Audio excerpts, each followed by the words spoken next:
This section sets the stage. I'm testing your knowledge of how the meanshift algorithm in scikit-learn works, specifically how it represents the results. It's a density-based clustering method, meaning it doesn't need you to predefine the number of clusters like some other methods do. We'll focus on interpreting the cluster_centers_backquote attribute after running the algorithm. To tackle this, you need a solid grasp of meanshift and what cluster_centers_backquote means in scikit-learn. Think of it like this. Meanshift seeks out the densest areas in your data, like finding the highest peaks on a mountain range. We'll be looking at how these dense areas are represented. This section outlines how I will approach the problem statements. I'll analyze each statement individually to determine if it's true or false based on my understanding of meanshift. This is the title of the quiz. It highlights that we are analyzing the output of the meanshift algorithm, focusing on the cluster_centers_backquote attribute, which provides important information about the identified clusters. This section states the question. Given that I've run scikit-learn's meanshift algorithm and obtained the cluster centers, what's true about the cluster_centers_backquote attribute? Remember, the bandwidth parameter is appropriately chosen, and the data isn't perfectly uniform. This question introduces the multiple-choice format of the quiz, directly asking which statements correctly describe the cluster_centers_backquote attribute in scikit-learn's meanshift algorithm. Statement A proposes that cluster_centers_backquote holds the coordinates of the cluster centers, which can be seen as averages of data points within each cluster.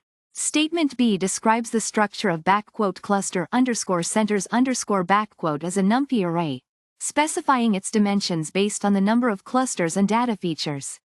A NumPy array is a fundamental data structure in Python for numerical computations. Statement C suggests a relationship between the number of rows in cluster_centers_backquote and the number of data points, which needs verification against the properties of the meanshift algorithm. Statement D discusses the handling of data points far from any cluster center, questioning whether meanshift forcibly assigns these points to the closest cluster, regardless of the distance. I'll explain how the meanshift algorithm works. Imagine a bunch of marbles scattered on a table. Meanshift is like letting each marble roll downhill until it finds a low point, a place where the marbles are clustered together. These low points are the clustercenters. Each cluster center represents the average position of marbles that clumped together. The algorithm iteratively shifts each data point towards the denser regions until convergence, thereby revealing the natural clusters in the data. The data flows into the meanshift algorithm. Then, the algorithm identifies the cluster centers, which are essentially the points of high density in data. Finally, it assigns each data point to its nearest cluster center. That statement is false. I'll explain why. Meanshift doesn't force distant points into nearby clusters. Instead, those points are usually identified as noise. They don't belong to any significant cluster. Think of it like this. If a marble rolls far away from all the clumps, it's not forced into a clump just because it's closest. It just stays where it is, a lonely marble. That's also false. The number of rows in cluster_centers_backquote matches the number of clusters not the number of data points. A single cluster can contain many data points. That's true. Scikit-learn represents the cluster centers using a NumPy array. The rows correspond to the different clusters, and each row has entries that give the coordinate values in the different dimensions. For example, if you're clustering points in 2D space, x, y coordinates, each row will have two entries representing the x and y coordinates of a cluster center. That's true. The cluster centers represent the average position of data points within each cluster and are calculated as the mean position of the data points in that cluster. This is a core aspect of the meanshift algorithm, and the output cluster_centers_backquote directly reflects this.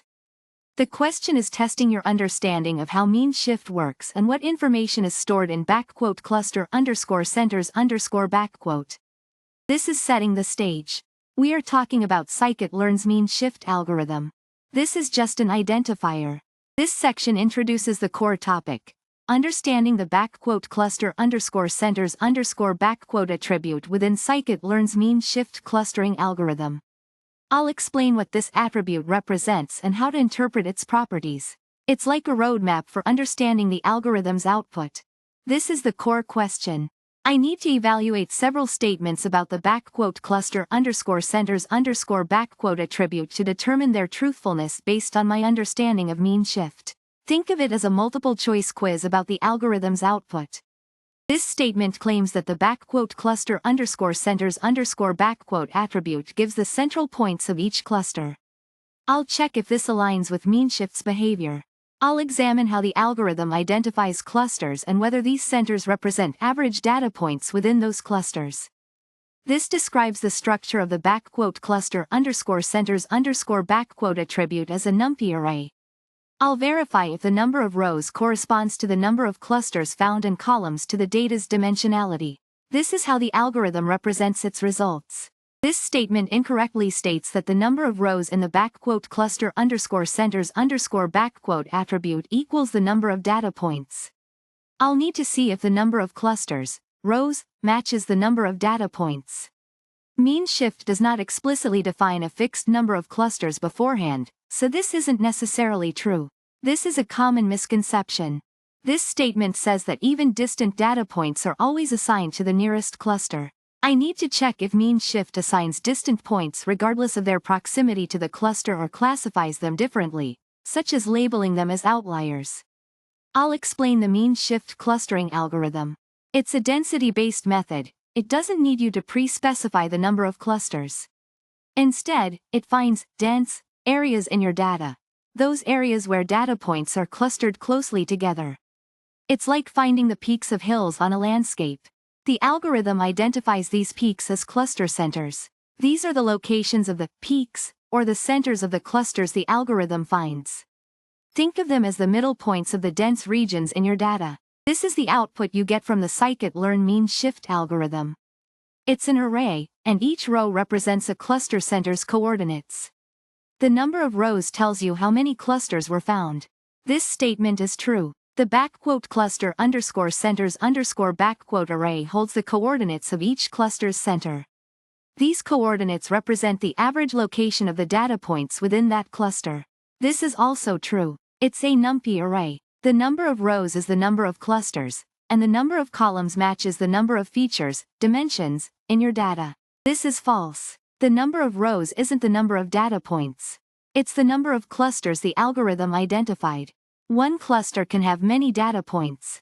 This is false. A data point far from all cluster centers isn't automatically assigned to the nearest one. Instead, meanshift might classify it as noise. Essentially, it doesn't belong to any cluster. I'm analyzing the results of a meanshift clustering algorithm, a method that groups data points based on their density. I'm focusing on understanding how the algorithm represents the discovered clusters. The core of this analysis is understanding the cluster underscore centers underscore attribute, which holds information about the resulting clusters. This question asks you to evaluate different claims about what the cluster underscore centers underscore attribute, which is a result from using scikit-learn's meanshift clustering algorithm, represents and what its properties are. You'll have to carefully check the properties of this attribute. I'm checking if the cluster underscore centers underscore attribute is stored as a NumPy array. If true, I'll examine the array's dimensions. The number of rows would equal the number of clusters found by the algorithm, and the number of columns will be equal to the number of features, dimensions, in the original dataset. This is a standard way for scikit-learn to represent these cluster centers. I'm looking at whether cluster underscore centers underscore holds the coordinates, locations, of the cluster centers. Think of these centers as the average location of all the data points within a cluster. Meanshift finds these centers by identifying areas of high data point density. I'm determining if the number of rows in cluster underscore centers underscore matches the number of data points in the dataset I used. This is incorrect because the number of rows is actually equal to the number of clusters found. One cluster can contain multiple data points. So, this statement is not correct. I want to see if data points that are extremely distant from all cluster centers are still forcefully assigned to the closest one.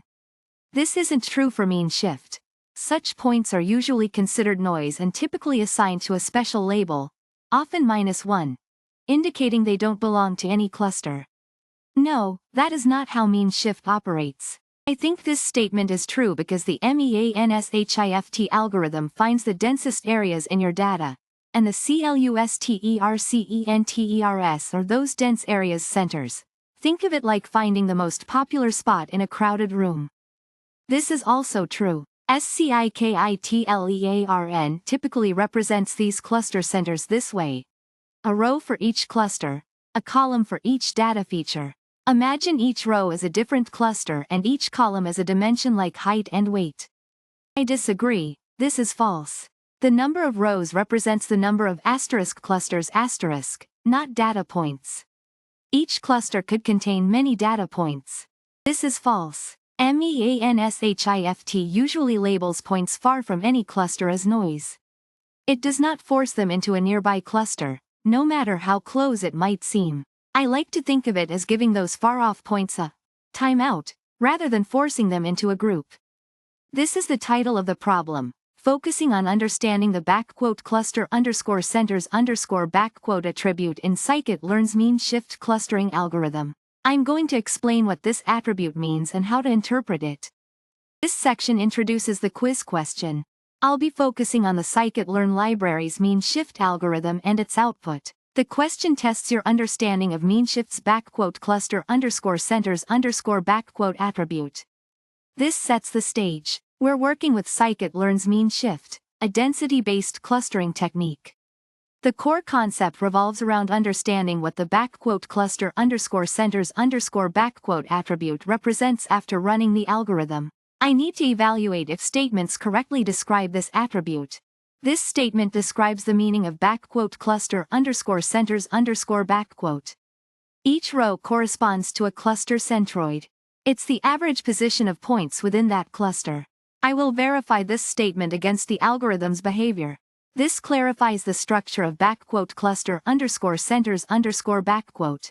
It's a NumPy array where the number of rows represents the number of clusters discovered, and the number of columns reflects the number of features or dimensions in the data. I will check if this structure aligns with scikit-learn's implementation. This statement is incorrect. The number of rows in _cluster_centers_ equals the number of clusters, not the data points. Many data points can belong to a single cluster. This is a very important distinction to keep in mind.